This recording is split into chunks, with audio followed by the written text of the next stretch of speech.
जिस तरह से विजेंद्र जी, एक चीज समझनी बहुत जरूरी है कि एक तरफ डोनाल्ड ट्रंप लगातार दबाव बनाने की राजनीति कर रहे थे, उसी बीच में पुतिन भारत आते हैं। हालांकि यूक्रेन के साथ जब से जंग शुरू हुई थी उसके बाद ये पहला मौका है जब वो भारत आए हैं। कितना सकारात्मक संदेशों के साथ ये यात्रा देखी जा सकती है, और पुतिन का भारत में आना या आने वाले दिनों में क्या कुछ नए अध्याय भारत की राजनीति में, रूस की राजनीति में जोड़ने वाला है?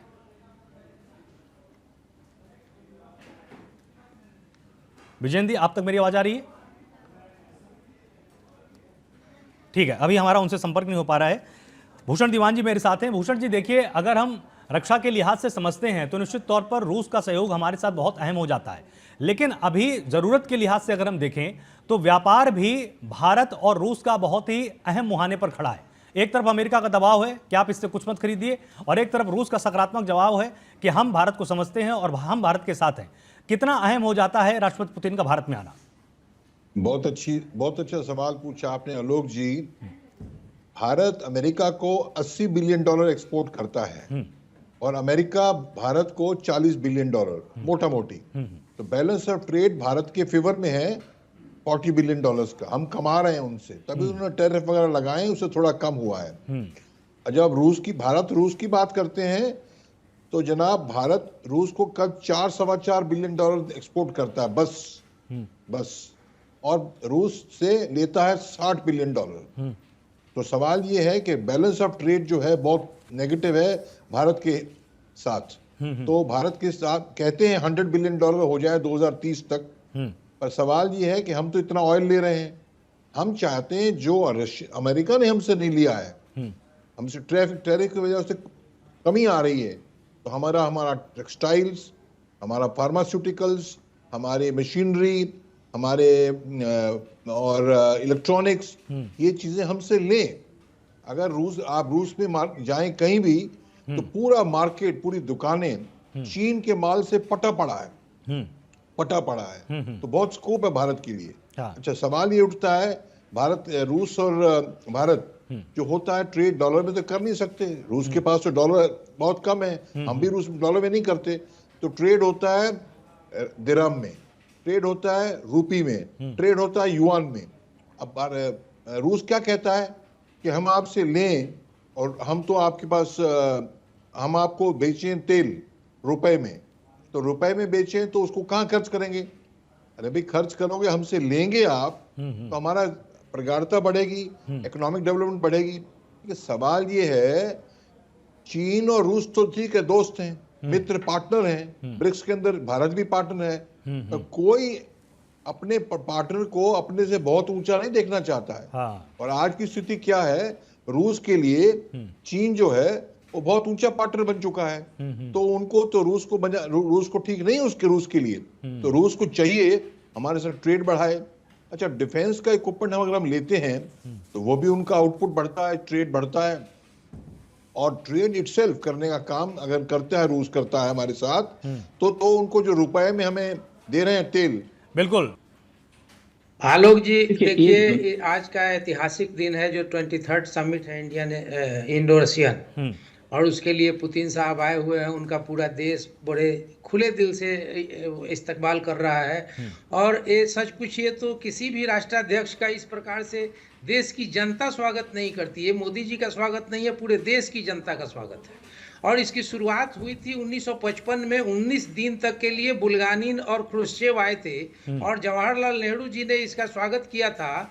और भारत के निर्माण की नींव रखने के लिए रशिया को इनवाइट किया गया था। उस समय अमेरिका भी एक ऑप्शन हो सकता था, लेकिन उस समय जवाहरलाल नेहरू की ये दूरदर्शिता थी कि उन्होंने रशिया को चुना। और रशिया ने सारे स्टील प्लांट से लेके और मेटलर्जी से लेकर के तोपें, हथियार, नेवी और जो कुछ भी आज तो हमारे जो एक्सपर्ट रक्षा विशेषज्ञ बताएंगे कि रशिया के हथियारों के का क्या महत्व है हमारे भारत के लिए।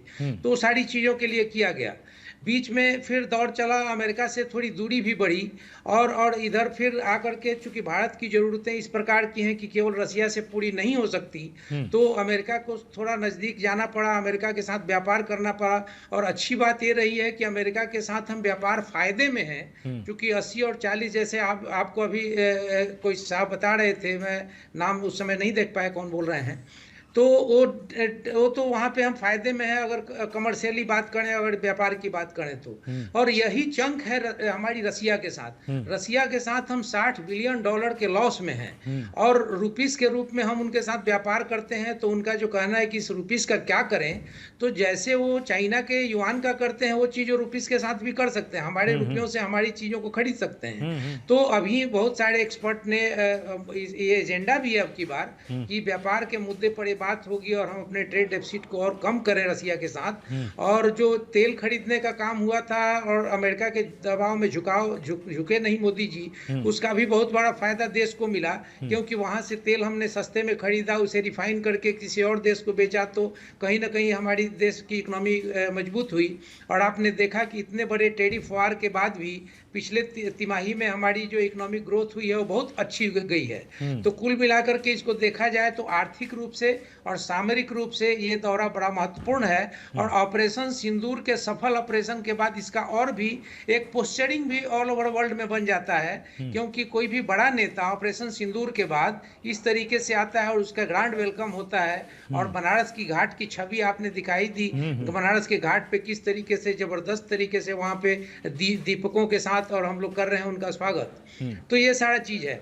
अब रही बात की रक्षा, व्यापार और ऊर्जा, ये तीन हमारे केंद्र में होने वाले हैं बातें। रही राजनीति की बात, अब राजनीतिक विश्लेषण के रूप में इसको देखा जाए तो राहुल गांधी जी ने ये आरोप लगाया कि हमें मिलने का मौका नहीं दिया जा रहा है। आपको मैं पर्सनल इसको नहीं ले और मैं व्यक्तिगत रूप से नहीं अगर कहूं तो पूरे देश में कोई भी राजनीतिक व्यक्ति जो भी हो, अगर एलओपी के पद पर होता, वो चाहे अपने अखिलेश यादव जी हो, चाहे तेजस्वी यादव जी को लिए 2 दिन बना दें एलओपी, चाहे अपने किसी चीफ मिनिस्टर को बना दें, तुरंत उनको मिलने के लिए जरूर सरकार अलाउ करेगी।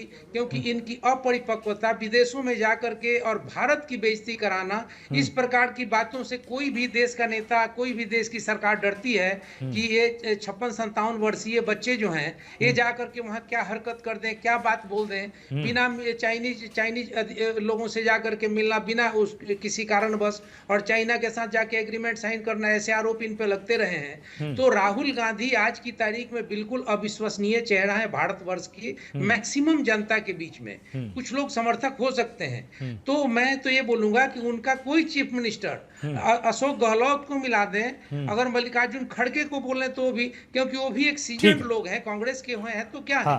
लेकिन ठीक है कि मतलब जिस तरह से पहले व्यवहार करते आए हैं तमाम विदेशों की धरती में, आखिर अब भारत में जब कोई नेता आ रहा है तो आखिर इतनी बेचैनी को